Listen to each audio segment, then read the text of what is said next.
विरोध करते हैं बंगाल में। इसी वजह से हम लोग 20 तारीख को, नवंबर को 20 तारीख को कलकत्ता में एक विशाल धरना मंच या आक्रोश रैली कर रहे हैं। तद नहीं आए हैं इधर, आप लोग जरूर जाइएगा। जितना लोग हैं, लखीमपुर कभी नहीं गए, आप लोग इस बार जाना ही पड़ेगा। और निशा जी के साथ तो बात हुआ है, अब आपको भी जाना पड़ेगा। उसके विरोध करते हैं, इसके हम कभी समर्थन नहीं करेंगे। जरूरत होगा तो हम रोड पर होते रहेंगे।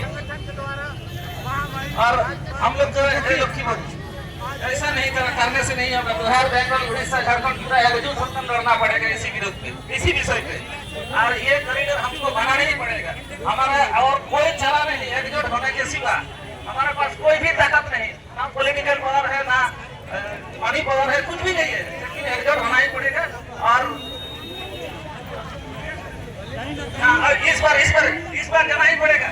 इस बार 20 तारीख, 12 तारीख को नवंबर का 12 तारीख का ले जाएंगे, पकड़ के ले जाएंगे बोल रहे हैं। ठीक है, राज्य है जो आदिवासी राज्य को जगाने का काम करे हैं। तो हमारे बीच में सुशील पाहन जी भारत मुंडा समाज के हमारे बीच उपस्थित है, चाहेंगे कि वो भी दो शब्द रखेंगे। और सहदेव मांझी जी रामगढ़ से आए हैं। सहदेव बाबा अगर होंगे तो सुशील मुंडा के बाद, सुशील पाहन के बाद आप दो शब्द रखेंगे। भारत मुंडा समाज के सुशील पाहन जी। आदिवासी बनने के विरोध में एक दिवसीय ये महामहिम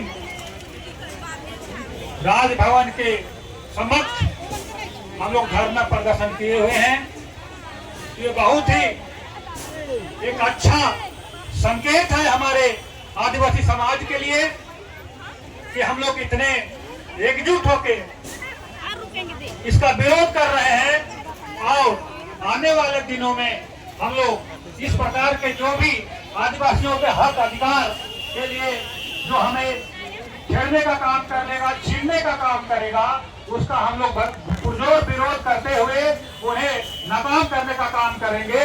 अभी हमारे तमाम जितने भी हमारे आदिवासी संगठन के लोग, अगुवा लोग हैं, वो अपनी अपनी बातों को रखे हैं।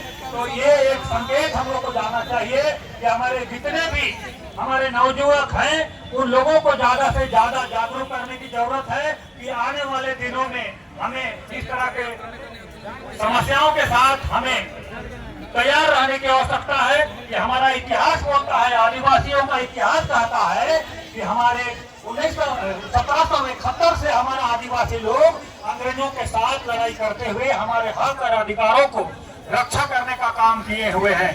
तो आज हम लोग एक किताब हमारे बीच में आया है, एक आदिवासी भाई जो हमारे राजस्थान के हैं, डॉक्टर जितेंद्र मीना जी ने, उन्होंने हमारे आदिवासियों की एक पूरे संघर्ष को दर्शाया है। उस किताब का नाम है कि आदिवासी राष्ट्र निर्माण में आदिवासी।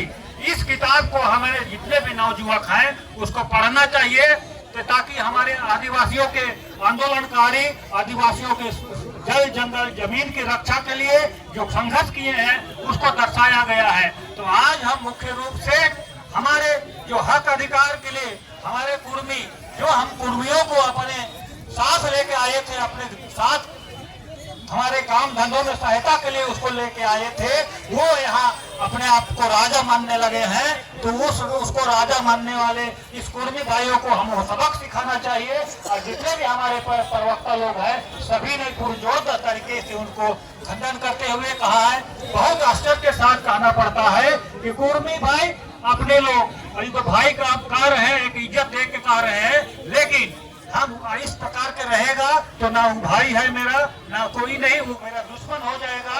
क्योंकि जिस चीज के लिए वो अभी झूठा अपना इतिहास बना रहा है, बहुत ही सोचने की बात है। यहाँ तक कहता है कि हमारे यहाँ कर्म भी हमारा ही है, सरूल भी हमारा है, चौराई भी हमारा है, सब कुछ यहाँ हमारा है, जल भी हमारा है, जंगल भी हमारा है, ये जमीन भी हमारा है। ये कितना मतलब ये सब गलत इतिहास बनाने का काम करता है, जिसको मुंह तोड़ जमाना है। ये जमीन आदिवासियों का है, ये जंगल आदिवासियों का है, ये जमीन आदिवासियों का है। इस तरह नजर रखने का, नजर गड़ाने का काम करेंगे तो आप लोगों को हम लोग सबक सिखाने का काम करेंगे। क्योंकि ये जितने भी हमारा आदिवासियों का इतिहास है उसको भी काम कर रहे हैं, इसका कहीं भी कोई इतिहास नहीं है, इसका कोई भी संघर्ष नहीं है इस देश के लिए और इस राज्य के लिए।